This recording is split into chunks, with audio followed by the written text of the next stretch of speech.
Z5 ಪ್ರಸ್ತುತಪಡಿಸ್ತಾ ಇರ್ತಕ್ಕಂಥ ಒಂದು ಶೋಧ ಕನ್ನಡದ ಎರಡನೇ ವೆಬ್ ಸೀರೀಸ್ Z5. ಆಮೇಲೆ ಇದು ಒಂದು ಸಸ್ಪೆನ್ಸ್ ಥ್ರಿಲ್ಲರ್. ಈ ಒಂದು Z5 ಪ್ರಸ್ತುತಪಡಿಸುವ ಹಾಗೂ KRG ಪ್ರೊಡಕ್ಷನ್ ಶೋಧದಲ್ಲಿ ನಾನು ನನ್ನ ಲೈಫಲ್ಲಿ ಫಸ್ಟ್ ಟೈಮ್ ನಾನು ಪೊಲೀಸ್ ಕಾಪ್ ರೋಲ್ ಮಾಡ್ತಾ ಇದ್ದೀನಿ. ಕೂದಲು ತುಂಬಾ ಇತ್ತು, ಸುಮಾರು ವರ್ಷಗಳಿಂದ ಕಟ್ ಮಾಡಲಿಲ್ಲ. ಬಟ್ ಒಂದು Z5 ನ ಶೋಧ ಹಾಗೆ ಆಮೇಲೆ ಗ್ರಾಮಾಯಣಕ್ಕಾಗಿ ನಾನು ನನ್ನ ಹೇರ್ ಕಟ್ ಮಾಡಿಸಿ ನಾನು ಹೊಸ ಲುಕ್ಕಿಗೆ ಕನ್ವರ್ಟ್ ಮಾಡಿಕೊಂಡೆ. ನನಗೆ ಬಹಳ ಇಷ್ಟವಾದಂಥ ಪಾತ್ರ ಪೊಲೀಸ್ ಕಾಪ್ ನನ್ನ ಲೈಫಿನ ಫಸ್ಟ್ ಟೈಮ್ ಅಲ್ಲಿ ಮಾಡ್ತಾ ಇರ್ತಾರೆ. ನಾನು ಎಕ್ಕ ಮಾಡಬೇಕಾದ್ರೆ ಅರುಣ್ ಸರ್ ನಾವೊಂದು ವೆಬ್ ಸೀರೀಸ್ ಮಾಡ್ತಾ ಇದ್ವಿ, ಕಥೆ ನಡೀತಾ ಇದೆ, ಬಟ್ ಪೊಲೀಸ್ ಕಾಪ್ ರೋಲ್ ನೀವೇ ಮಾಡಬೇಕು ನನಗೆ. ಆಯ್ತಪ್ಪ ಮಾಡ್ತೀನಿ ಅಂತ ಹೇಳಿದ್ದೆ. ಬಟ್ ಅವರು ಮಾತನ್ನು ಉಳಿಸ್ಕೊಂಡ್ರು. ಜೊತೆಗೆ ನನಗೆ ಒಂದು ಬ್ಯೂಟಿಫುಲ್ ಅವಕಾಶವನ್ನು ನಿರ್ಮಾಣ ಮಾಡಿಕೊಂಡ್ರು. ಈ ಥರದ ಏರಿಳಿತಗಳು ಆಗಾಗ ಆಗ್ತಾ ಇರುತ್ತೆ. ಬಟ್ ಹಾಗಂತೇಳಿ ಸಿನಿಮಾದ ಕ್ರೇಜ್ ಏನು ಕಡಿಮೆ ಆಗಲ್ಲ. ಅದಕ್ಕೆ ಅದರದ್ದೇ ಆದ ಶಕ್ತಿ ಇದೆ, ಇದಕ್ಕೆ ಇದರದ್ದೇ ಆದ ಶಕ್ತಿ ಇದೆ. ಬರಲ್ಲ ಅನ್ನೋದು ನಾನು ಒಪ್ಪಲ್ಲ.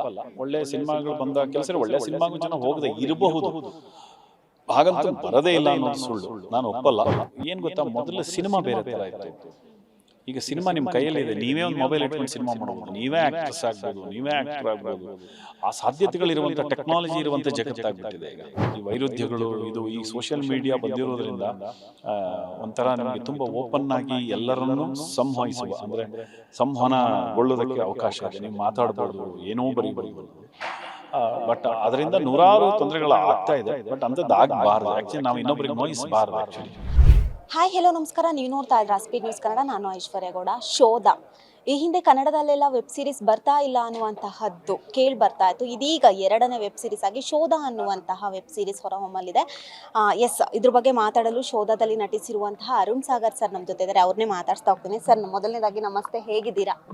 ನಾನು ತುಂಬ ಚೆನ್ನಾಗಿರ್ತೀನಿ, ತುಂಬ ಚೆನ್ನಾಗಿದೆ. Okay, thank you. ಶೋಧ ಅನ್ನುವಂತಹ ವೆಬ್ ಸೀರೀಸ್ ಬರ್ತಾ ಇದೆ. ಇದು ಕನ್ನಡದ ಎರಡನೇ ವೆಬ್ ಸೀರೀಸ್. ಸೊ ಇದ್ರ ಬಗ್ಗೆ ಹೇಳೋದಾದ್ರೆ ನಿಮ್ಮ ಪಾತ್ರ ಯಾವ ರೀತಿ ಇದೆ ಅನ್ನುವಂಥದ್ದು. Z5 ಪ್ರಸ್ತುತಪಡಿಸ್ತಾ ಇರ್ತಕ್ಕಂಥ ಒಂದು ಶೋಧ ಕನ್ನಡದ ಎರಡನೇ ವೆಬ್ ಸೀರೀಸ್ Z5. ಆಮೇಲೆ ಇದು ಒಂದು ಸಸ್ಪೆನ್ಸ್ ಥ್ರಿಲ್ಲರು. ಇದು KRG ಪ್ರೊಡಕ್ಷನ್ ಅವರು ಪ್ರೊಡ್ಯೂಸ್ ಮಾಡ್ತಾ ಇದ್ದಾರೆ Z5ಗೆ. ಬಹಳ ಖುಷಿಯ ಒಂದು ಸಂತೋಷದ ವಿಷಯ. ಆಮೇಲೆ ನಾನು ತುಂಬ ಎಕ್ಸೈಟ್ ಆಗಿರೋದು, ಯಾಕೆಂದರೆ ಈ ಒಂದು Z5 ಪ್ರಸ್ತುತಪಡಿಸುವ ಹಾಗೂ KRG ಪ್ರೊಡಕ್ಷನ್ನ ಶೋಧದಲ್ಲಿ ನಾನು ನನ್ನ ಲೈಫಿನ ಫಸ್ಟ್ ಟೈಮ್ ನಾನು ಪೊಲೀಸ್ ಕಾಪ್ ರೋಲ್ ಮಾಡ್ತಾಯಿದ್ದೀನಿ. But a very serious role. ನನ್ನನ್ನು ಯೂಶ್ವಲಿ ನೀವು ಒಂಥರ ನೀವು ವೀರಮದಕರಿ ನೋಡಿದಾಗ ಒಂಥರ, ಅಂದರೆ ವಿಷ್ಣುವರ್ಧನ ಒಂಥರ ಅನಿಸ್ತಾಯಿತ್ತು. ಮೊನ್ನೆ ಎಕ್ಕದಲ್ಲಿ ಒಂಥರ ಇದೆ. ಜೊತೆಲೆ ಗ್ರಾಮಾಯಣ ಅನ್ನುವಂಥ ಒಂದು ಸಿನಿಮಾದಲ್ಲಿ ಕೂಡ ನಾನು ವೆರಿ ಸೀರಿಯಸ್, ಅದೊಂದು ಸೀರಿಯಸ್ ಪೊಲಿಟಿಷಿಯನ್ ರೋಲ್ ಮಾಡಿದ್ದೀನಿ. ನನ್ನ ಕೂದಲು ತುಂಬ ಇತ್ತು, ಸುಮಾರು ವರ್ಷಗಳಿಂದ ಕಟ್ ಮಾಡಲಿಲ್ಲ. ಬಟ್ ಒಂದು Z5 ನ ಶೋಧ ಹಾಗೆ ಆಮೇಲೆ ಗ್ರಾಮಾಯಣಕ್ಕಾಗಿ ನಾನು ನನ್ನ ಹೇರ್ ಕಟ್ ಮಾಡಿಸಿ ನಾನು ಹೊಸ ಲುಕ್ಕಿಗೆ ಕನ್ವರ್ಟ್ ಮಾಡಿಕೊಂಡೆ. ನನಗೆ ಬಹಳ ಇಷ್ಟವಾದಂಥ ಪಾತ್ರ ಪೊಲೀಸ್ ಕಾಪ್ ನನ್ನ ಲೈಫಿನ ಫಸ್ಟ್ ಟೈಮಲ್ಲಿ ಮಾಡ್ತಾ ಇರೋದು. ಜೊತೆಗೆ ತುಂಬ ಚೆನ್ನಾಗಿ ಬಂದಿದೆ, ತುಂಬ ಚೆನ್ನಾಗಿ ಕೆಲಸ ಮಾಡಿದ್ದೀವಿ. ಪವನ್ ಇರ್ಬೋದು, ಸಿರಿ ಇರ್ಬೋದು, ಉಳಿದ ಎಲ್ಲ ತಂಡದವರು, ಈವನ್ ಡೈರೆಕ್ಟರ್ ಸುನೀಲ್ ಅವರ ಕೆಲಸ ಇರ್ಬೋದು. ಒಟ್ಟಾರೆ it's a very nice and beautiful web series ಆಗುತ್ತೆ ಕನ್ನಡದಲ್ಲಿ. ನೀವು ವಿಭಿನ್ನ ಪಾತ್ರಗಳನ್ನು ಮಾಡಿದ್ದೀರಾ. ಒಂದಷ್ಟು ಸಿನಿಮಾಗಳಲ್ಲಿ ಅಂದರೆ ಖಡಕ್ ಪೊಲೀಸ್ ಆಗಿರ್ತಾರೆ, ಅವರೇ ಖಳನಾಯಕನಾಗಿರ್ತಾರೆ. ಸೊ ಇದರಲ್ಲಿ ನಾವು ನಿಮ್ಮ ಒಂದು ವಿಭಿನ್ನತೆ ಯಾವ ರೀತಿಯಾಗಿ ನೋಡ್ಬೋದು ಅನ್ನುವಂಥದ್ದು? ಖಳನಾಯಕನಾಗಿದ್ದಾರೋ, ಪೊಲೀಸಲ್ಲೇ ಖಳನಾಯಕನೋ ಅಥವಾ ಪೊಲೀಸಲ್ಲೇ ಹೀರೋನಾ ಅನ್ನುವಂಥದ್ದು? ನಿಮ್ಗೆ ಅವಾಗಲೇ ಹೇಳಿದೆ, ಸಸ್ಪೆನ್ಸ್ ಆ್ಯಂಡ್ ಥ್ರಿಲ್ಲರ್ ಆಗಿರೋದ್ರಿಂದ ಅದ್ರ ಬಗ್ಗೆ ನಾನು ಮಾತಾಡುವ ಹಾಗಿಲ್ಲ. ಇದು ಖಡಕ್ police officer. Okay, police character ನಿಮಗೆ ಹೇಳಿ ಮಾಡಿಸ್ದಂಗಿದೆ. ಸೊ ಈಗ ನೋಡಿದ್ರೆ ನಾನೆಲ್ಲ ಇನ್ನೊಂದು ಯಾವುದೋ ಒಂದು ತಮಿಳ್ ಬೇಸ್ಡ್ ವೆಬ್ ಸೀರೀಸಿಗಾಗಿ ಫೋಟೋ ಸೆಷನ್ ಇತ್ತು. ಅದಕ್ಕೆ ನಾನು ಮೀಸೆ ಎಲ್ಲ, ಅದು ಅಂಟಿಸಿದ ಮೀಸೆ ಅಲ್ಲ, ನನ್ನ ಒರಿಜಿನಲ್ ಮೀಸೆ. ಓಕೆ, ಇದ್ದೀನಿ. ಬಟ್ ಅದಕ್ಕಾಗಿ ನಾನು ಸ್ವಲ್ಪ ತಯಾರಿನೂ ಮಾಡಿಕೊಂಡೆ. ಒಂದು ಪೊಲೀಸ್ ಆಫೀಸರ್ ಅಬ್ಸರ್ವ್ ಮಾಡಿರ್ತಕ್ಕಂಥದ್ದು, ಆಮೇಲೆ ಅಬ್ಸರ್ವ್ ಮಾಡಿರೋದು, ಜೊತೆಗೆ ಅದಕ್ಕೆ ಯಾವ ಥರದ್ದು ಬೇಕೋ ಬಾಡಿ ಲ್ಯಾಂಗ್ವೇಜ್ ಅದನ್ನು ಕೂಡ ವರ್ಕೌಟ್ ಮಾಡಿ ಆ್ಯಕ್ಟ್ ಮಾಡಿದ್ದೀವಿ. ಅರುಣ್ ಸಾಗರ್ ಸರ್ ಅವರು ಚೂಸ್ ಮಾಡಿ ಸಿನಿಮಾಗಳನ್ನ ಮಾಡ್ತಾರೆ ಅನ್ನುವಂಥದ್ದು. ಸೊ ಈ ಕತೆ ಕೇಳಿದಾಗ ನಿಮಗೆ ಹೇಗೆ ಅನ್ನಿಸ್ತು ಅನ್ನುವಂಥದ್ದು? ಇಲ್ಲ, ತುಂಬ ಚೆನ್ನಾಗಿದೆ. ಶೋಧ ಒಂದು ಒಳ್ಳೆಯ ಕಥೆ. ನನಗೆ ಅದನ್ನು ಕೇಳಿದ ತಕ್ಷಣ KRG ಕಾರ್ತಿಕ್ ಆ್ಯಕ್ಚುಲಿ ನಾನು ಎಕ್ಕ ಮಾಡಬೇಕಾದ್ರೆ ಅರುಣ್ ಸರ್ ನಾವೊಂದು ವೆಬ್ ಸೀರೀಸ್ ಮಾಡ್ತಾಯಿದ್ವಿ, ಕತೆ ನಡೀತಾ ಇದೆ, ಬಟ್ ಪೊಲೀಸ್ ಕಾಪ್ ರೋಲ್ ನೀವೇ ಮಾಡ್ಬೇಕು ನನಗೆ ಅಂತ. ಆಯ್ತಪ್ಪ ಮಾಡ್ತೀನಿ ಅಂತ ಹೇಳಿದ್ದೆ.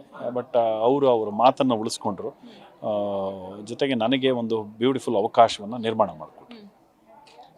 ಹಿಂದೆ ಎಲ್ಲ ಒಂದು ಕೂಗ್ ಬರ್ತಾ OTTಗೆ ಬರ್ತಾ ಇದ್ದಾವೆ ಕೆಲವೊಂದು ಸಿನಿಮಾಗಳು, ಕೆಲವೊಂದು ವೆಬ್ ಸೀರೀಸ್ಗಳು ಬರ್ತಾ ಇದ್ದಾವೆ, ಥಿಯೇಟ್ರಿಗೆ ಬರುವಂಥ ಜನ ಕಮ್ಮಿ ಆಗ್ತಾ ಇದ್ದಾರೆ ಅಂತ. ಈಗ ಹೇಳ್ಬೋದು ಇವಾಗ ಸೂಪ್ರಮ್ ಶೋ ಅನ್ನುವಂಥದ್ದು ಬಂತು, ಥಿಯೇಟ್ರಿಗೆ ಜನ ನುಗ್ತಾ ಇದ್ದಾರೆ. ಬಟ್ ಆದರೆ ಹಿಂದೆ ಹೇಳ್ತಾ ಇದ್ರು ಥಿಯೇಟ್ರ್ಗಳಿಗೆ ಜನನೇ ನುಗ್ತಾ ಇಲ್ಲ, ಬರ್ತಾನೆ ಇಲ್ಲ ಅನ್ನುವಂಥದ್ದು. ಸೊ ಅದಕ್ಕೆ ನಿಮ್ಮ ಉತ್ತರ ಯಾವ ರೀತಿ? ನನ್ನ ಈ ಇಂಡಸ್ಟ್ರಿಗೆ ಬಂದು ಈಗಾಗಲೇ 36 ವರ್ಷದವರೆಗೆ ಆಗಿದೆ. ಈ ಥರದ ಏರಿಳಿತಗಳು ಆಗಾಗ ಆಗ್ತಾ ಇರುತ್ತೆ. ಬಟ್ ಹಾಗಂತೇಳಿ ಸಿನಿಮಾದ ಕ್ರೇಜ್ ಏನು ಕಡಿಮೆ ಆಗಲ್ಲ. ಅದಕ್ಕೆ ಅದರದ್ದೇ ಆದ ಶಕ್ತಿ ಇದೆ, ಇದಕ್ಕೆ ಇದರದ್ದೇ ಆದ ಶಕ್ತಿ ಇದೆ. ಬರಲ್ಲ ಅನ್ನೋದು ನಾನು ಒಪ್ಪಲ್ಲ. ಒಳ್ಳೆಯ ಸಿನಿಮಾಗಳು ಬಂದಾಗ ಕೆಲಸ ಒಳ್ಳೆಯ ಸಿನಿಮಾಗೂ ಜನ ಹೋಗದೆ ಇರಬಹುದು, ಹಾಗಂತೂ ಬರೋದೇ ಇಲ್ಲ ಅನ್ನೋದು ಸುಳ್ಳು, ನಾನು ಒಪ್ಪಲ್ಲ. ಅದಕ್ಕೆ ಅದರದ್ದೇ ಆದ ಶಕ್ತಿ ಇದೆ, ಇದಕ್ಕೆ ಇದರದ್ದೇ ಆದ ಶಕ್ತಿ ಇದೆ, ಅದಕ್ಕೂ ಜನ ಬಂದೇ ಬರ್ತಾರೆ. ಈಗ ಎಕ್ಕನೂ ಚೆನ್ನಾಗಿ ಹೋಯಿತು, ಈವನ್ ಸೂಫ್ರಮ್ ಸೋನು ಚೆನ್ನಾಗಿ ಹೋಯಿತು. ಹಾಗಾಗಿ ನನಗೇನು ಅದರಲ್ಲಿ ಇದಿಲ್ಲ. ಬಟ್ ಏರಿಳಿತಗಳು ಎಲ್ಲರ ಲೈಫಲ್ಲೂ ನೀವು ತುಂಬ ಆರೋಗ್ಯವಂತರಾಗಿರ್ತೀರಿ, ಆಮೇಲೆ ಒಂದು ಇದ್ದಕ್ಕಿದ್ದಂಗೆ 3 ತಿಂಗಳು ಇಲ್ಲ, 1 ವರ್ಷ ಹುಷಾರಿಲ್ಲದೆ ಬಿಡ್ಬೋದು ಅಲ್ವಾ. ಆದರೆ ಮತ್ತೆ ನೀವು ಕೋಪ ಆಗೇ ಆಗ್ತಿರಲ್ವ. ಅದೇ ಥರ ಒಂದಿಷ್ಟು ದಿನಗಳು ಆ ಥರ ಕಳೆದು ಹೋಗುತ್ತೆ. ಬಟ್ ಈಗ ನಮಗೆ ಹೊಸ ಒಂದು ಅಲೆ ಮತ್ತು ಒಂದು ಹೊಸ ಒಂದು ಅಂದರೆ ನಮಗೆಲ್ಲರಿಗೂ ಒಂದು ಖುಷಿಯಾದಂಥ ದಿನಗಳು ಬಂದಿರೋದು ನಮಗೆ ಖುಷಿ ಆಗುತ್ತೆ. ಈಗ ನೀವೊಂದು ಪಾಯಿಂಟ್ ಹೇಳಿದ್ರಿ ಸರ್, ಅದನ್ನೇ ನಾನು ಬೇರೆ ಅರ್ಥದಲ್ಲಿ ಹೇಳ್ತೀನಿ. ಒಂದಷ್ಟು ಜನ ಹೀರೋ ಆಗಿರ್ಬೋದು, ಹೀರೋಯಿನ್ ಆಗಿರ್ಬೋದು, ಹೊಸ ಕಲಾವಿದರಾಗಿರ್ಬೋದು, ಅಥವಾ 1, 2, 3, 4 ಹಿಟ್ ಸಿನಿಮಾಗಳನ್ನ ಕೊಡ್ತಾರೆ, ಬಟ್ ಕಾಣೆ ಆಗಿಬಿಡ್ತಾರೆ. ಅದಾದ ನಂತರ ಕಾಣೆ ಆಗ್ತಾರೆ. ಯಾಕೆ ನಮ್ಮ ಕನ್ನಡ ಇಂಡಸ್ಟ್ರಿಲಿ ಹಾಗಾಗ್ತಾ ಇದೆ? ಅವ್ರನ್ನ ಕೇಳಿದಾಗ ಆಪರ್ಚುನಿಟಿಗಳು ಬರ್ತಾ ಇಲ್ಲ ಅನ್ನುವಂಥದ್ದು ಕೂಡ ಕೂಗಿ ಕೇಳಿಸ್ತಾ ಇದೆ. ಸೊ ಯಾಕೆ ಅನ್ನುವಂಥದ್ದು? ಇಲ್ಲ, ಅದು ಕೆಲವು ಸರಿ ಏನು ಗೊತ್ತಾ, ಆ್ಯಸ್ ಅನ್ ಆ್ಯಕ್ಟರ್ ಪರ್ಸ್ಪೆಕ್ಟಿವ್ ಅದು ಅವರ ಪರ್ಸ್ನಲ್ಲು ಆಗಿಬಿಡುತ್ತೆ. ಇನ್ನೊಂದು ನೀವು ನಟರಾಗಿ ಈಗ ನನಗೆ ನನ್ನ 36 ವರ್ಷಗಳಿಂದ ನಾನು ಇಂಡಸ್ಟ್ರಿಯಲ್ಲಿದ್ದೀನಿ. ನಾನೊಬ್ಬ ಜನಮಜ್ಜುಡಿಯಲ್ಲಿ ಆ್ಯಕ್ಟ್ರಾಗಿ ಬಂದೆ, ಜೊತೆಲಿ ನಾನು ಕಲಾ ನಿರ್ದೇಶಕನಾದೆ. ಟೆಕ್ನಿಷಿಯನ್ಗೆ ಹೆಚ್ಚು ದಿನ ಕೆಲಸ ಮಾಡುವಂಥ ಅವಕಾಶ ಇರುತ್ತೆ, ನಟರಿಗೂ ಇರುತ್ತೆ. ಬಟ್ ನಾವು ಹೇಗೆ ನಮ್ಮನ್ನು ನಾವು ಅದರಲ್ಲಿ ತೊಡಗಿಸ್ಕೋತೀವಿ, ಹೇಗೆ ನಾವು ಸಾಧ್ಯ ಮಾಡ್ತಾ ಹೋಗ್ತೀವಿ, ಹೇಗೆ ನಾವು ಅದನ್ನು ತುಂಬ ಸೀರಿಯಸ್ ಆಗಿ ತೊಗೊಂಡು ಬೆಳಿತೀವಿ ಅನ್ನೋದ್ರ ಮೇಲೆ ಉಳಿಯುತ್ತೆ. ಆಮೇಲೆ ನಿಮ್ಗೆ ಆಗಲೂ ಹೇಳಿದ ಏರುಪೇರು ಪ್ರತಿಯೊಬ್ಬರ ಜೀವನದಲ್ಲೇ ಇರ್ತಕ್ಕಂಥದ್ದು. ಸಸ್ಟೈನ್ ಆಗೋದು ಇದು. ಆಮೇಲೆ ಏನು ಗೊತ್ತಾ, ಮೊದಲು ಸಿನಿಮಾ ಬೇರೆ ಥರ ಇತ್ತು. ಈಗ ಸಿನಿಮಾ ನಿಮ್ಮ ಕೈಯಲ್ಲಿದೆ, ನೀವೇ ಒಂದು ಮೊಬೈಲ್ ಇಟ್ಕೊಂಡು ಸಿನಿಮಾ ಮಾಡ್ಬೋದು, ನೀವೇ ಆ್ಯಕ್ಟ್ರೆಸ್ ಆಗ್ಬೋದು, ನೀವೇ ಆ್ಯಕ್ಟ್ರ್ ಆಗ್ಬೋದು. ಆ ಸಾಧ್ಯತೆಗಳಿರುವಂಥ ಟೆಕ್ನಾಲಜಿ ಇರುವಂಥ ಜಗತ್ತಾಗ್ಬಿಟ್ಟಿದೆ ಈಗ. ಹಾಗಾಗಿ ನೀವು ಹೇಳಿದ ಹಾಗೆ ಕೆಲವು ಬರ್ತಾರೆ, 3 ವರ್ಷಕ್ಕೆ ಹೋಗ್ತಾರೆ ಅನ್ನೋದು ಅದು ಕೆಲವು ಸರಿ ಹೇಳಲಿಕ್ಕೆ ಬರೋದಿಲ್ಲ. ಅದು ಯಾವುದನ್ನು ಇದರಲ್ಲಿ ಅಂದರೆ ಅವ್ರು ಹೀಗೆ ಉಳಿತಾರೆ, ನಾನು ಹೀಗೆ ಉಳಿತೀನಿ ಅನ್ನೋದು ಹೇಳಲಿಕ್ಕೆ ಬರೋಲ್ಲ. ಅದು ಅವರವರ ಶಕ್ತಿ ಅನುಸಾರದ ಮೇಲೆ ಅದಾಗುತ್ತೆ. ನೀವು ಹಲವಾರು ಸಿನಿಮಾಗಳನ್ನ ಮಾಡಿದ್ದೀರಾ, ನೀವು ಮೊದಲಿಂದಾನು ಇಂಡಸ್ಟ್ರಿಯಲ್ಲಿ ಇದ್ದೀರಾ. ಚೇಂಜಸ್ಗಳಾಗಿದೆಯಾ ಸರ್? ನೀವು ಬಂದಾಗ ಇದ್ದ ಇಂಡಸ್ಟ್ರಿ, ಈಗ ಇರುವಂಥ ಇಂಡಸ್ಟ್ರಿ ಚೇಂಜಸ್ಗಳು ಕಾಣಿಸ್ತಾ ಇದೆಯಾ ಅನ್ನುವಂಥದ್ದು? ಇಲ್ಲ, ಟೆಕ್ನಾಲಜಿ ಜೊತೆಗೆ ನಮ್ಮ ಸ್ಟೈಲ್ ಆಫ್ ಮೇಕಿಂಗ್ ಇರ್ಬೋದು, ಕತೆ ಹೇಳುವ ರೀತಿ ಇರ್ಬೋದು, ಎಲ್ಲವೂ ಬದಲಾಗ್ತದೆ. ಎಲ್ಲ ಬದಲಾವಣೆ ಸಹಜ. ಆದರೆ ಮೂಲ ಭಾವ ಏನಿರುತ್ತಲ್ಲ, ಅದು ಮನುಷ್ಯನ ಮೂಲ ಭಾವ ಏನಿರುತ್ತೆ ಅದ್ರ ಮೇಲೆ ನಡೆಯುತ್ತೆ. ಅದನ್ನು ಡಿಫ್ರೆಂಟಾದ ಆ್ಯಂಗಲ್ಗಳಲ್ಲಿ ನೋಡ್ತೀವಿ. ಹಿಂದೂ ಅದೇ ಥರದ ಒಂದು ಹೆಣ್ಣಿನ ಕತೆ ಇರ್ತಿತ್ತು, ಅಥವಾ ಒಂದು ಹಳ್ಳಿಯ ಕತೆ ಇರ್ತಿತ್ತು, ಅಥವಾ ಒಂದು ಗಂಡ ಹೆಂಡತಿಯ ಕತೆ ಇರ್ತಿತ್ತು, ಅಥವಾ ಬೇರೆ ಬೇರೆ ತರಹದ ಕತೆಗಳು. ಪ್ರತಿಯೊಂದು ಕೂಡ ಈಗಿನ ಕಾಲದಲ್ಲಿ ಏನು ನಡೆಯುತ್ತೋ ಆಗಿನ ಕಾಲದಲ್ಲೂ ನಡೀತಾ ಇತ್ತು. ಆಗಿನ ಕಾಲದಲ್ಲಿ ನಡೆಯುವುದನ್ನು ಆಗಿನ ಕಾಲದ ಒಂದು ಆವರಣದಲ್ಲಿ ಸೃಷ್ಟಿ ಆಗ್ತಿತ್ತು. ಈಗಿನ ಕಾಲದಲ್ಲೂ ಕೂಡ ಅದೇ ಇದೆ, ಆದರೆ ಸಮಸ್ಯೆಗಳು ಬೇರೆ ಪಾಯಿಂಟ್ ಆಫ್ ವ್ಯೂವಿಂದ ಕಾಣಿಸುತ್ತೆ, ಬೇರೆ ಬೇರೆ ರೀತಿಯದ್ದು ಕಾಣಿಸುತ್ತೆ. ಹಾಗಾಗಿ ನಿಮಗೆ ಎಕ್ಸ್ಪ್ರೆಷನ್ನು ಅಥವಾ ಭಾವಗಳೇನು ಬದಲಾಗಿಲ್ಲ. ಅಂದರೆ ನಮ್ಮ ಹ್ಯೂಮನ್ ನೇಚರ್ ಇದೆಯಲ್ಲ, ಒಬ್ಬ ತಂದೆ ಮಗ, ಅಪ್ಪ ಮಗಳು, ಗಂಡ ಹೆಂಡತಿ, ಸಂಸಾರ, ಇದೆಲ್ಲವೂ ಇದ್ದೇ ಇದೆ. ಆದರೆ ಈಗ ಹೊಸ ಥರದ ಪ್ರಾಬ್ಲಮ್ಗಳಿದೆ, ಹೊಸ ಥರದ ವಿಷಯಗಳಿದೆ. ಅದರ ಮೇಲೆ ಫೋಕಸ್ ಆಗಿ ಸಿನಿಮಾ ಆಗ್ತಾಯಿದೆ. ನೀವು ಸಿನಿಮಾ ಇಂಡಸ್ಟ್ರಿಗೆ ಬಂದಾಗ 1200 ಥಿಯೇಟ್ರ್ಗಳಿತ್ತು, ಬಟ್ ಈಗ ಎಲ್ಲದೂ ಮುಚ್ಚೋಗಿ 600 ಥಿಯೇಟ್ರ್ಗಳಿಗೆ ಬಂದಿದೆ. ಒಂದು ಸಿನಿಮಾ ಮಾಡೋಕ್ಕೆ 3 ವರ್ಷ ಬೇಕಾಗುತ್ತಾ? ಹಿಂದೆ ನೀವೆಲ್ಲ 1 ವರ್ಷಕ್ಕೆ 2 ಸಿನಿಮಾಗಳನ್ನ ಕೊಟ್ಟವರು. ಈಗ ಒಂದು ಸಿನಿಮಾ ಮಾಡೋಕ್ಕೆ 3 ವರ್ಷ ಬೇಕಾಗುತ್ತಾ ಅನ್ನುವಂಥದ್ದು? ಅಲ್ಲ ಅದು ಹೇಳಲಿಕ್ಕೆ ಬರಲ್ಲ, ಒಂದು ಸಿನಿಮಾ ಏನನ್ನು ಕೇಳುತ್ತೆ ಅಂತ ಗೊತ್ತಿಲ್ಲ. ಲೈಕ್ ಒಂದು KGF ಆ ಥರದ್ದು ಹಿಟ್ ಆಗಬೇಕಾದ್ರೆ ಅದು ಅವರು ಒಂದೂವರೆ ವರ್ಷ ಕೆಲಸ ಮಾಡಿದ್ದಾರೆ. ಬಟ್ ಆ ಹಿಂದೆ ಆ ಕೆಲಸದ ಹಿಂದೆ ಅಷ್ಟು ದೊಡ್ಡ ಒಂದು ಇದಿರೋದ್ರಿಂದ ಆ ಸಿನಿಮಾಗೆ ಬೇಕು ಅನಿಸಿದ್ರೆ ಹಾಗೇ ಆಗುತ್ತೆ. ಆಗಲ್ಲ ಅಂತ ನಾನು ಹೇಳ. ಕೆಲವರು ಗೊತ್ತಿಲ್ಲ ಅದು ಯಾರು ತಪ್ಪು ಅಂತ ನಾನು ಹೇಳಲಿಕ್ಕೆ ಇಷ್ಟಪಡಲ್ಲ. ಬಟ್ ಕೆಲವು ಸಿನಿಮಾಗಳು ಸುಮ್ಮನೆ ದುಡ್ಡುಗಳನ್ನು ಖರ್ಚು ಮಾಡಿದ್ದಾರೆ, ಜೊತೆಗೆ ತುಂಬ ವರ್ಷಗಳನ್ನು ತೊಗೊಂಡು ಸಿನಿಮಾ ಮಾಡಿದ್ದಾರೆ. ಅಂಥ ಸಿನಿಮಾಗಳು ಸೋತಿದ್ದು ಇದೆ.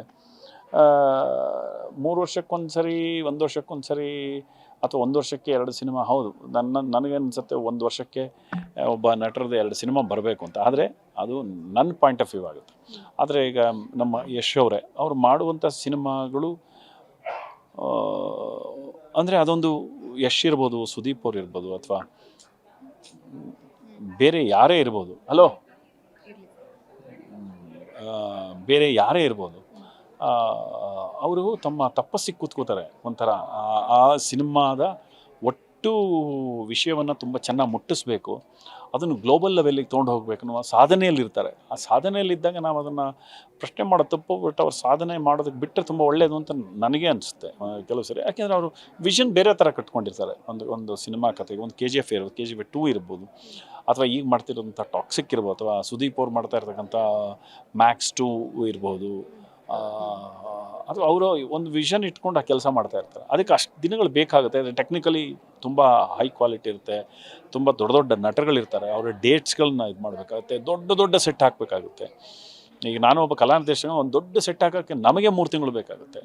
3 ತಿಂಗಳಾದಮೇಲೆ ನೀವು ಶೂಟಿಂಗ್ ಮಾಡಬೇಕು, ಆಮೇಲೆ ಇನ್ನೊಂದೆಲ್ಲೂ ದೊಡ್ಡ ಸೆಟ್ ಹಾಕ್ತೀವಿ. ಅದಕ್ಕೆ ಅದರದ್ದೇ ಆದೊಂದು ವಿಷನ್ ಕಟ್ತಾರೆ. ಈಗ ಕಾಂತಾರನೂ ಅಷ್ಟೇ 1.5 ಇಯರ್ ಆಗ್ತಾ ಬಂತು. ಆದರೆ ಅದರ ಕ್ವಾಲಿಟಿ ಅಂದರೆ ಆ ಸಿನಿಮಾ ಅದನ್ನು ಕೇಳುತ್ತೆ. ಆ ಸಿನಿಮಾ ಅದನ್ನು ಕೇಳಿದಾಗ ಅದರಲ್ಲಿ ಇರುವಂಥ ಹೀರೋಗಳು ಅದಕ್ಕೆ ತಮ್ಮನ್ನು ತಾವು ಕೊಟ್ಕೋತಾರೆ, ಪ್ರೊಡ್ಯೂಸರು ತಮ್ಮನ್ನು ತಾವು ಕೊಟ್ಕೋತಾರೆ. ಆದ್ದರಿಂದ ನಾವು ಆ ಪ್ರಶ್ನೆ ಮಾಡಲಿಕ್ಕಾಗಲ್ಲ. ಬಟ್ ನನ್ನ ಪ್ರಕಾರ ಏನು ಅನಿಸುತ್ತೆ ಅಂದರೆ ತುಂಬ ನಾವು ಬರ್ತಾ ನಮ್ಮ ಸಿನಿಮಾಗಳಲ್ಲಿ ತುಂಬ ಈಗ ಅಂದರೆ ನಾವು ಹೀಮ್ಯಾನ್ ಸಿನಿಮಾಗಳು ಮಾಡ್ತಾಯಿದ್ವಿ, ಅದ್ರ ಮಧ್ಯ ಹ್ಯೂಮನ್ ಸಿನಿಮಾಗಳು ಗೆಲ್ತಾ ಇದೆ. ಎಲ್ಲ ಹೀಮ್ಯಾನ್ ಥರ ಅನಿಸುತ್ತೆ. ದೊಡ್ಡ ಸಿನಿಮಾಗಳು, ದೊಡ್ಡ ಅವನು ಹೀರೋ ಅದು ಅಂತ ಅದು ಓಡುವುದು ಹೌದು. ಆದರೆ ಹ್ಯೂಮನ್ ಸಿನಿಮಾ ಕಡಿಮೆ ಆಗಿದೆ ಅಂತ ಅನಿಸ್ತಾ ಇದೆ ನಂಗೆ. ಅದು ಕನ್ನಡದಲ್ಲಿ ಈಗ ಅದನ್ನು ಈಗ ನಮ್ಗೆ ತಂದುಕೊಟ್ಟಿದ್ದು ಒಂದು ಒಬ್ಬ ಸಾಮಾನ್ಯನ ಲೈಫು. ನಮಗೆ ರಾಜ್ ಶೆಟ್ಟಿ ಅವ್ರದ್ದು ಸೋ ಫ್ರಮ್ ಸೂ ಇದೆಯಲ್ಲ, ಅದು ಅಷ್ಟೇ ಸಾಮಾನ್ಯ ನೋಡಿ. ಅದರೊಳಗೆ ಇಡೀ ಚಿತ್ರದ ಮಜಾ ಏನು ಗೊತ್ತಾ, ಅದು ಹೀಮ್ಯಾನ್ ಸಿನಿಮಾ ಅಲ್ಲ, ಅದು ಹ್ಯೂಮನ್ ಸಿನಿಮಾ. ಆಮೇಲೆ ಕಾಮನ್ ಮ್ಯಾನ್ ಸಿನಿಮಾ. ಅಲ್ಲಿ ಹೀರೋ ಅನ್ನುವ ಪಾಯಿಂಟ್ ಆಫ್ ವ್ಯೂ ಇಲ್ಲ. ಅಲ್ಲಿ ರವಿ ಅನ್ನುವಂತಹ ಏನಿದೆ ಅವನು, ಆಮೇಲೆ ಹೀರೋ ಗೋಡೆಗೆ ಬಣ್ಣ ಹಚ್ಚುವ ಒಬ್ಬ ಪೇಂಟರು, ಆಮೇಲೆ ಸಾಮಾನ್ಯರ ಜೀವನದೊಳಗೆ ಹುಟ್ಟುವ ನಲಿವಿನ ನೋವಿನ, ಆಮೇಲೆ ಇಡೀ ಹಳ್ಳಿನೇ ಆವರಿಸ್ಕೊಂಡಿರೋ ಒಂದು ಕತೆ. ಅತಿ ಸಿಂಪಲ್. ರಾಜ್ವಿ ಶೆಟ್ಟಿ ಅವ್ರ ಹತ್ರ ಮಾತಾಡಿದವರು, ನಾನು ಇನ್ಮೇಲೆ ಈ ಥರದ್ದೇ ಅರುಣ್ ಸರ್ ಮಾಡೋದು, ನಾನು ದೊಡ್ಡ ಸಿನಿಮಾ ಅಂದರೆ ಆ ಥರದ್ದು ಯೋಚನೆ ಮಾಡಿ ನಮ್ದೆಲ್ಲರದು ಒಂದು ಐಡಿಯಾ ಇದೆ, ಇನ್ಮೇಲೆ ಈ ಥರದ್ದು ಸಿಂಪಲ್ ಆಗಬೇಕು, ಬಜೆಟು ಒಂದು ಕನ್ಸ್ಟೈನ್ ಇಟ್ಕೊಂಡು ಒಂದು ಒಳ್ಳೆಯ ಸಿನಿಮಾಗಳನ್ನು ಹೆಚ್ಚು ಸ್ಕ್ರಿಪ್ಟ್ ಮೇಲೆ ಕೊಡಬೇಕು ಅಂತಲೂ ಅವ್ರು ಹೇಳ್ತಾಯಿದ್ರು. ಭಾಳ ಖುಷಿ ಆಯಿತು. ಆ ಥರದ ಕಂಟೆಂಟ್ ಸಿನಿಮಾಗಳು ಬರ್ತಾಯಿದೆ, ಈ ಥರದ ಹ್ಯೂಮನ್ ಸಿನಿಮಾಗಳು ಬರ್ತಾಯಿದೆ. ಬಟ್ ನನಗೇನು ಅನಿಸ್ತದೆ, ತುಂಬ ಹ್ಯೂಮನ್ ಸಿನಿಮಾಗಳು ಬೇಕಾಗಿದೆ ಅಂತ ಅನಿಸುತ್ತೆ. ಈಗ ರಾಜ್ಕುಮಾರ್ ಅವರು ಒಂದು ಹಾಲು ಜೇನು ಮಾಡಿದ್ರು, ಭಾಗ್ಯವಂತರು ಅಂತ ಮಾಡಿದ್ರು. ನಾನು ಹೇಳಿದೆ ಈಗಿನ ಕಾಲದಲ್ಲೂ ಅಂತಹ ಕಥೆಗಳು ತುಂಬ ಇದೆ. ಆ ಕಥೆಗಳಿಗೆ ನಾವು ಒಪ್ಪಿಸ್ಕೊಳ್ಳೋದ್ರ ಜೊತೆಗೆ ಸಿನಿಮಾ ಮಾಡಿದ್ರೆ ಚೆನ್ನಾಗಿರುತ್ತೆ ಅಂತ ಅನಿಸುತ್ತೆ. ಇವಾಗ ನೀವು ಹೇಳಿರೋ ಪಾಯಿಂಟ್ ಆಫ್ ವ್ಯೂಗೆ ಬರ್ತೀವಿ. ಬಟ್ ನಮ್ಮ ಕನ್ನಡ ಇಂಡಸ್ಟ್ರಿಯಲ್ಲಿ ನೋಡುವಂತಹ ಸಿನಿಮಾಗಳು ಒಂದಷ್ಟು ಜನ ಹೇಳ್ತಾರೆ ಮಲಯಾಳಂ ಇಲ್ಲಿ ಹೇಗೆ ಮಾಡಿರ್ತಾರೋ ಈ ಕನ್ನಡ ಸಿನಿಮಾನೇ ಮಲಯಾಳಕ್ಕೆ ಡಬ್ಬಾದಾಗ ಅಲ್ಲಿ ಸೂಪರ್ ಹಿಟ್ ಆಗುತ್ತೆ. ಆದರೆ ನಮ್ಮ ಕನ್ನಡದಲ್ಲಿ ಆಗೋದೇ ಇಲ್ಲ. ಈ ಕನ್ನಡ ಇಂಡಸ್ಟ್ರಿಯಲ್ಲಿ ಕೇಳಿದಾಗ ಮಲಯಾಳ ಸಿನಿಮಾ ಚೆನ್ನಾಗಿದೆ, ಕನ್ನಡ ಇಂಡಸ್ಟ್ರಿಯಲ್ಲಿ ಕನ್ನಡ ಸಿನಿಮಾಗಳು ಮಾಡೋದು ಚೆನ್ನಾಗಿ ಬರಲ್ಲ, ಕತೆಗಳು ಚೆನ್ನಾಗಿಲ್ಲ ಅನ್ನುವಂಥದ್ದು ಕೂಡ ಕೇಳಿ ಬರ್ತಾ ಇದೆ. ಸೊ ಅದಕ್ಕೆ ತಪ್ಪು ತಿಳ್ಕೊಬೇಡಿ, ಪ್ರತಿಯೊಂದು ಇಂಡಸ್ಟ್ರಿಯಲ್ಲೂ ಒಳ್ಳೆಯ ಸಿನಿಮಾಗಳು ಕೆಟ್ಟ ಸಿನಿಮಾಗಳು ಇದ್ದೇ ಇರುತ್ತೆ. ಎಲ್ಲ ಸಿನಿಮಾಗಳು ಹಿಟ್ಟಾಗುತ್ತೆ, ಎಲ್ಲ ಸಿನಿಮಾಗಳು ಗ್ರೇಟ್ ಆಗಿದೆ ಅಂತ ಹೇಳೋದು ಕಷ್ಟ ಆಗುತ್ತೆ. ಕೇರಳದಿಂದ ಬರುವಂಥ ಮಲಯಾಳಂ ಸಿನಿಮಾಗಳಲ್ಲಿ ನಾವೀಗ ಒನ್ ಆಫ್ ದ ಬೆಸ್ಟ್ ಸಿನಿಮಾಗಳನ್ನ ನೋಡ್ತೀವಿ, ಅದಕ್ಕೆ ಬೆಸ್ಟ್ ಅನಿಸ್ತೀವಿ. ಕನ್ನಡದಲ್ಲಿ ಈಗ ಎಕ್ಕ ಇರ್ಬೋದು, ಅಥವಾ ನಮ್ಮ ಸೋ ಫ್ರಮ್ ಸೋ ಇರ್ಬೋದು, ಅವೆಲ್ಲ ಒಳ್ಳೆಯ ಸಿನಿಮಾ. ಅದು ನೋಡಿದಾರಲ್ಲ, ಈಗ ನೋಡ್ತಾ ಇದ್ದಾರಲ್ಲ ನಿಮಗೆ. ಮತ್ತು ಹಾಗಂತ ನಾನು ಅದನ್ನು ಹೇಳಲಿಕ್ಕೆ ಇಷ್ಟಪಡಲ್ಲ. ಪ್ರತಿ ತಮಿಳಲ್ಲೇ ಇರ್ಬೋದು, ತೆಲುಗಲ್ಲೇ ಇರ್ಬೋದು, ಅಥವಾ ಅವರಲ್ಲೂ ತುಂಬ ಸಿನಿಮಾಗಳು ಇದಾಗುತ್ತೆ. ನಮ್ಮ ರಾಜ್ಯಕ್ಕೆ ಬರಬೇಕಾದ್ರೆ ಬೆಸ್ಟ್ ಸಿನಿಮಾಗಳು ಬರುತ್ತೆ, ಅದನ್ನು ನೋಡ್ತೀವಿ, ಅದಕ್ಕೆ ನಮಗೆ ಹಾಗನ್ಸುತ್ತೆ. OTT ಪ್ಲ್ಯಾಟ್ಫಾರ್ಮಲ್ಲಿ ಹೌದು, ಮಲಯಾಳಿ ವೆಬ್ ಸೀರೀಸ್ ಇರ್ಬೋದು, ಅವ್ರ ಸಿನಿಮಾಗಳಲ್ಲಿ ಕೆಲವು ಕಂಟೆಂಟ್ ವೈಸ್ ನಿಜವಾಗ್ಲೂ ಚೆನ್ನಾಗಿ ವರ್ಕ್ ಮಾಡೋದು. ನಮ್ಮ ಕನ್ನಡದಲ್ಲೂ ತುಂಬ ವರ್ಕ್ಗಳಾಗಿದೆ. ಪುಟ್ಟಣ್ಣ ಅವರಿದ್ದಾಗಿದೆ, ದೇಸಾಯಿ ಅಂತವ್ರು ಒಳ್ಳೆ ಎಂತೆಂಥ ಸಿನಿಮಾ ಕೊಟ್ಟಿದ್ದಾರೆ. ಒಂದು ಕಾಲದಲ್ಲಿ ನಿಮ್ಗೆ ಯಾರಿಗಾರು ಗೊತ್ತಾ, ನಿಜವಾಗ್ಲೂ ಹೇಳ್ತೀನಿ, ಆ ಕಾಲದಲ್ಲಿ ಬಾಲಚಂದರ್ ಅವರು, ಬಾಲು ಮಹೇಂದ್ರ ಅವರು, ಆಮೇಲೆ ಹಿಂದಿಯವರು ಎಲ್ಲ ಕನ್ನಡ ಸಿನಿಮಾ ನೋಡ್ಕೊಂಡು ಹೋಗಿ ಬರ್ತಿದ್ರು. ನಿಮಗೆ ಒಂದು ಚೆನ್ನಾಗಿ ತಿಳ್ಕೊಳ್ಳಿ, ಮಣಿರತ್ನಂ ಅವರು ಒಂದು ಕಡೆ ಹೇಳಿದ್ದಾರೆ, ಕನ್ನಡದ ಪ್ರೇಕ್ಷಕರು ತುಂಬ ಒಳ್ಳೆಯ ಪ್ರೇಕ್ಷಕರು, ಬಹಳ ಬುದ್ಧಿವಂತ ಪ್ರೇಕ್ಷಕರು. ಅದಕ್ಕೆ ನಾನು ಫಸ್ಟ್ ಸಿನಿಮಾನ ಅವರು ಮಾಡಿದ್ರು ಅನಿಲ್ ಕಪೂರ್ ಅವ್ರ ಸಿನಿಮಾ. ಅವರು ಅಂದರೆ ಮಣಿರತ್ನಂನವರು, ಕಮಲ್ ಹಾಸನ್ ಅವರು ಅಲ್ಲಿಂದ ಇಲ್ಲಿ ಬಂದು ಕಾಸರೊಳ್ಳಿ ಅಂತವರ ಸಿನಿಮಾನು ನೋಡ್ತಾಯಿದ್ರು, ಪುಟ್ಟಣ್ಣ ಅಂತವ್ರ ಸಿನಿಮಾನು ನೋಡ್ತಾಯಿದ್ರು, ಇಲ್ಲಿಯ ರಾಜ್ಕುಮಾರ್ ಅಂತವ್ರ ಸಿನಿಮಾಗಳನ್ನು ನೋಡ್ತಾರೆ. ಅವರೇ ಹೇಳಿದ್ದಾರೆ, ಅದು ನಾನು ಹೇಳಿದ್ದಲ್ಲ. ಅದು ಅಂದರೆ ಆ ಥರದ ಒಂದು ಎರಾನೂ ನಾವು ನೋಡಿದ್ದೇವಲ್ವ, ಮತ್ತು ಸುಮ್ಮನೆ ಅಲ್ವಲ್ಲ. ಹಾಗೆ ನಾನು ಒಪ್ಪೋದೇ ಇಲ್ಲ. ಆಗುತ್ತೆ ಕೆಲವು ಸರಿ, ಏನು ಮಾಡಲಿಕ್ಕಾಗಲ್ಲ. ಒಳ್ಳೆಯ ಸಿನಿಮಾಗಳ ಕಡೆಗೆ ಕೆಲವು ಸರಿ ಮಾಡ್ತಾ ಕೆಟ್ಟ ಸಿನಿಮಾಗಳಾಗಿರ್ಬೋದು, ಅಥವಾ ಓಡದೇ ಇರ್ಬೋದು. ಈಗ ಸೂಫ್ರಮ್ ಸೋ ಏನಿದೆ ಅದು ಒಳ್ಳೆ ಉತ್ತರ ಕೊಟ್ಟಿದೆ ಈಗ. ಆಮೇಲೆ ಎಕ್ಕ ಕೊಟ್ಟಿದೆ. ಹಾಗೆ ಇನ್ನೂ ಹಲವಾರು ಸಿನಿಮಾಗಳು ರಿಲೀಸಿಗಿದೆ ಈಗ. ಅವೆಲ್ಲವೂ ಒಂದು ಒಳ್ಳೆಯ ಉತ್ತರಗಳನ್ನು ಕೊಡುತ್ತೆ. ಜನ ಬಂದೇ ಬರ್ತಾರೆ, ಥಿಯೇಟ್ರಿಗೆ ಬರಲ್ಲ ಅನ್ನೋದು ಹೌದು, ನಾವು ಮಾತಾಡ್ತಿದ್ವಿ. ಬಟ್ ನಂಗೆ ಅನಿಸುತ್ತೆ ಥಿಯೇಟರ್, ಆಮೇಲೆ ಇನ್ನೊಂದು ಏನಾಗಿದೆ, ಜನರ ಪರ್ಸೆಪ್ಷನ್ ಜಾಸ್ತಿ ಆಗಿದೆ. ಮೊದಲೇ ನಾವು ಕನ್ನಡಿಗರು ಕನ್ನಡದೊಳಗೆ ಕನ್ನಡ ಸಿನಿಮಾ ನೋಡ್ತಾ ಇದ್ವಿ, ಜೊತೆಗೆ ಒಂದಿಷ್ಟು ಇಂಗ್ಲೀಷು, ಹಿಂದಿ, ತಮಿಳ್ ಬರೋದು ನೋಡ್ಬಿಟ್ಟು ಹೋಗ್ತಿದ್ವಿ. ಅಂದರೆ ನಾನು ಹೇಳೋ ರೂರಲ್ನಲ್ಲಿ ತುಂಬ ಕಷ್ಟ ಇತ್ತು. ಬೆಂಗಳೂರು ಅಂತಲ್ಲಿ ನೀವು ತಮಿಳ್ ಸಿನಿಮಾ ತೆಲುಗು ಸಿನಿಮಾ ನೋಡ್ಬೋದಾಯಿತು. ರೂರಲ್ ಡಿಸ್ಟಿಕ್ ವೈಸ್ ಎಲ್ಲೋ ನೋಡ್ಬೋದಾಗಿತ್ತು. ತಮಿಳು ಸಿನಿಮಾ ನಮ್ಮ ಸಾಗರದಲ್ಲಿ ನಾಚಿ ಕೊಡೋಗಾಗಿದೆ. ಯಾವುದೋ ವರ್ಷದಲ್ಲಿ ಒಂದು ಸಿನಿಮಾ ಯಾವುದೋ ಒಳ್ಳೇದಿದ್ರೆ ಬರೋದು, ಅಥವಾ MGRದು. ನಾನು ಪುಟಾಣಿ ಹುಡುಗ ಇದ್ದಾಗ. ಆಮೇಲೆ ನಿಮಗೆ ಬೇರೆ ಬೇರೆ ರಜನಿಕಾಂತ್ ಸರ್ ಇರ್ಬೋದು, ಅಥವಾ ನಿಮಗೆ ಬೇರೆ ಯಾವುದೇ ಇರ್ಬೋದು, ಮಲಯಾಳಂನ ಮಮ್ಮಟ್ಟಿಯವರು, ಇನ್ನು ಬಿಗಿನಿಂಗ್ ಡೇಸ್ ಆಫ್ ಮಮ್ಮಟ್ಟಿ, ಮೋಹನ್ಲಾಲ್ ಸಿನಿಮಾಗಳು ಬರೋದು, ಅದರಲ್ಲಿ ಬೆಸ್ಟ್ ಸಿನಿಮಾಗಳು ಬಂದು ಹೋಗೋದು. ಈಗ ನಿಮಗೆ ಜಗತ್ತು ಬದಲಾಗಿದೆ ಅಲ್ವಾ. ಈಗ ಇಡೀ ಜಗತ್ತೇ ನಿಮ್ಮ ಕೈಯಲ್ಲಿದೆ. ಈಗ ನೀವು ಮೊಬೈಲಲ್ಲಿ ಇಲ್ಲಿಂದ ಫ್ರೆಂಚ್ ಮೂವಿ ನೋಡ್ಬೋದು, ಇಲ್ಲಿಂದ ನೀವು ಇಸ್ತಾಂಬುಲ್ ಸಿನಿಮಾ ನೋಡ್ಬೋದು, ಇಲ್ಲಿಂದ ನೀವು ಕ್ಲಾಸಿಕ್ ನೋಡ್ಬೋದು, ಇಲ್ಲಿಂದ ಅಷ್ಟೇ ಕೆಟ್ಟ ಸಿನಿಮಾನು ನೋಡ್ಬೋದು. I am sorry to say this, ನೀವು ಮೊಬೈಲಲ್ಲಿ ಪೋರ್ನು ನೋಡ್ಬೋದು. ಅಂದರೆ ಎಲ್ಲ ವಿಷಯಗಳನ್ನು ನಾವು ಕೈ ಪೆಟ್ಟಿಗೆ ಒಳಗೆ ಬಂದು ಕೂತ್ಬಿಟ್ಟಿದೆ. ಹಾಗಾಗಿ ನಿಮಗೆ ಅದು ಬೇರೆ ಥರ ಕಾಣಿಸುತ್ತೆ ಈಗ. ಹಾಗಾಗಿ ನಮಗೇನಾಗಿದೆ, ಹೊರಗಡೆಯ ಸಿನಿಮಾಗಳನ್ನು ನೋಡ್ತೀವಿ, ಒಳಗಡೆ ನಮ್ಮ ಸಿನಿಮಾಗಳನ್ನು ನೋಡ್ತೀವಿ, ಹೋಲಿಕೆ ಶುರುವಾಗುತ್ತೆ. ಅವ್ರು ಚೆನ್ನಾಗಿ ಮಾಡಿದಾರೆ, ನಾವು ಚೆನ್ನಾಗಿ ಮಾಡಿದ್ರು, ಅವ್ರ ಕಂಟೆಂಟ್ ಯಾಕೆ ಚೆನ್ನಾಗಿದೆ ಅನ್ನೋದೆಲ್ಲ ವಿಷಯಗಳು ಬರಬೇಕು ಅಂದಾಗ ಜನಕ್ಕೆ ಏನಾಗಿದೆ ಗೊತ್ತಾ, ಅವರಾಲೂ ಎಜುಕೇಟ್ ಆಗಿದ್ದಾರೆ ಈಗ.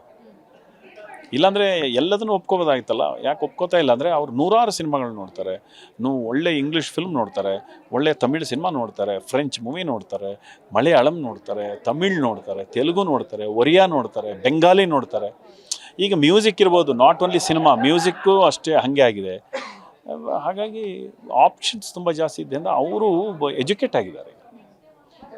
ಸರ್, ವೆಬ್ ಸೀರೀಸು ವರ್ಕೌಟ್ ಆಗತ್ತೆ ಅಂತ ನಿಮಗೆ ಅನ್ಸುತ್ತೆ ಸರ್?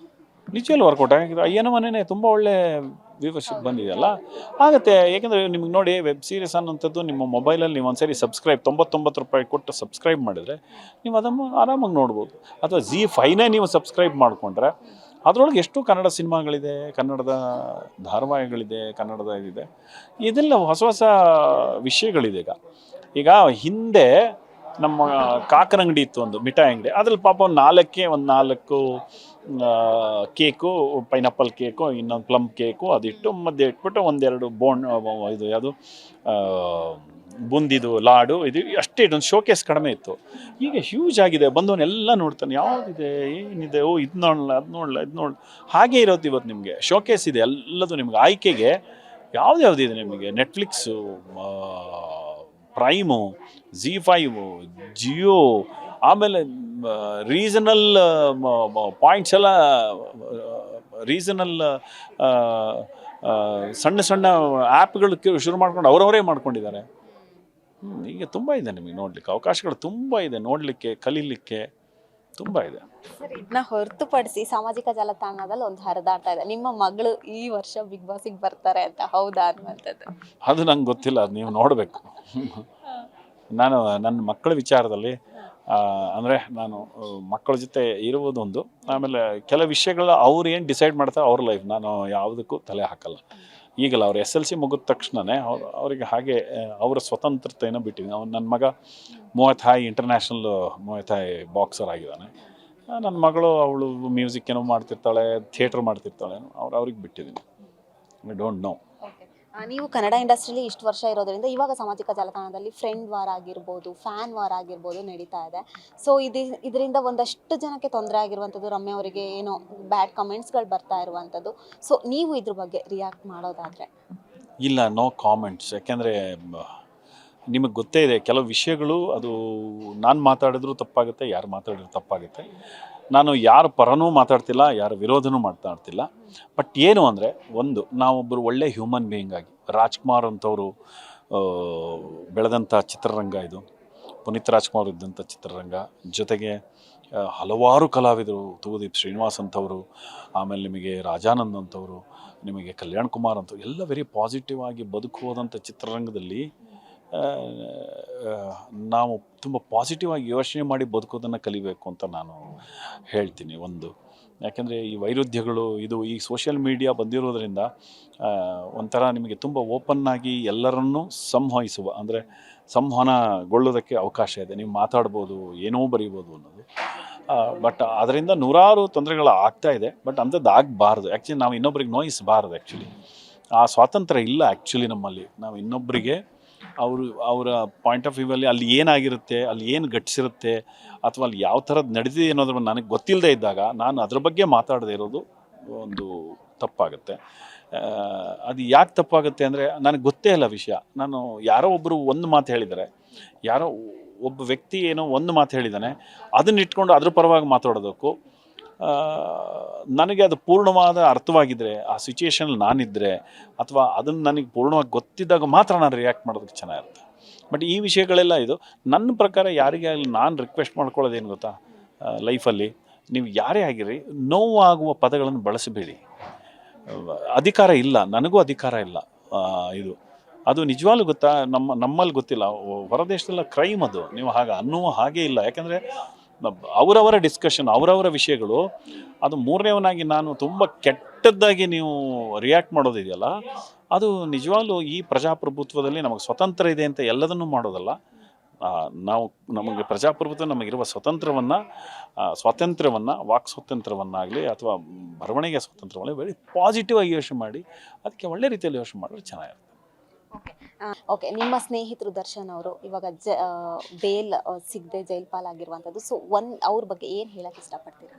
ಇಲ್ಲ ನೋಡಿ, ಇದು ಪೂರ್ಣವಾಗಿ ನಾನು ಹೇಳಬೇಕು ಅಂದರೆ ಇದ್ರ ಬಗ್ಗೆ ನಾವು ಮಾತಾಡದೇ ಇರುವಂಥ ಸ್ಥಿತಿನೇ ಇದೆ. ಯಾಕೆಂದರೆ ದರ್ಶನ್ ಅವರನ್ನು ನಾನು ಈಗಲ್ಲ, ದರ್ಶನ್ ಜನ್ಮದ ಜೋಡಿಯಲ್ಲಿ ಗೌರಿಶಂಕರ್ ಅವ್ರ ಜೊತೆ ಕ್ಯಾಮ್ರಾ ಅಸಿಸ್ಟೆಂಟ್ ಆದಾಗಲಿಂದ ನೋಡಿದ್ದೀನಿ. ದರ್ಶನ್ನು ನಾವು ಅಂದರೆ ಮಂಡ್ಯ ರಮೇಶು, ನಾರಾಯಣ ಕಜ್ಜೆ ಅನ್ನೋರೆಲ್ಲ ನಾವು ಚಿಕ್ಕ ಮಡಿಕೇರಿಯಲ್ಲಿ ನಾಟಕ ಮಾಡಿದಾಗ ಅಣ್ಣ ತಮ್ಮ ಇಬ್ಬರು ಬಂದಾಗ ಮಂಡ್ಯ ರಮೇಶ್ ಅವರು ನಿರ್ದೇಶನ ಮಾಡಿದ ನಾಟಕದಲ್ಲಿ ಅಭಿನಯಿಸಿದಂಥ ಹುಡುಗರು ದಿನಕರ್ ಆ್ಯಂಡ್ ಇವರು, ಅದನ್ನೆಲ್ಲ ನೋಡಿದ್ದೀನಿ ನಾನು. ಅವ್ರ ಜೊತೆ ಒಳ್ಳೆಯ ಕ್ಷಣಗಳನ್ನು ಕಳೆದಿದ್ದೀನಿ. ಥಿಯೇಟರ್ ಪಾಯಿಂಟ್ ಆಫ್ ವ್ಯೂ ಇರ್ಬೋದು, ಸಿನಿಮಾ ಪಣ. ಬಟ್ ಈ ವಿಷಯವನ್ನು ನಾನು ಡಿಸೈಡ್ ಮಾಡೋದಲ್ಲ.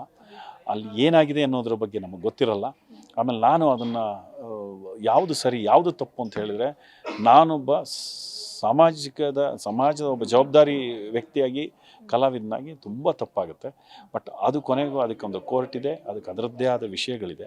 ಅದು ಅದರಲ್ಲಿ ಏನಾಗುತ್ತೆ ಅನ್ನೋದ್ರ ಮೇಲೆ ಅಷ್ಟೇ ಹೇಳ್ಬೋದು. ಅದು ಬಿಟ್ಟು ಉಳಿದಿದ್ದು ಏನು ಹೇಳಿದ್ರು ಅದು ತಪ್ಪಾಗತ್ತೆ ಅಂತ ನನ್ನ ಭಾವನೆ. ಎಸ್, ಇದಿಷ್ಟು ಅರುಣ್ ಸಾಗರ್ ಅವರ ಮಾತಾಗಿತ್ತು. ಕ್ಯಾಮ್ರಾ ಪರ್ಸನ್ ನಾಗರಾಜ್ ಜೊತೆ ಐಶ್ವರ್ಯ ಗೌಡ, ಸ್ಪೀಡ್ ನ್ಯೂಸ್ ಕನ್ನಡ, ಬೆಂಗಳೂರು.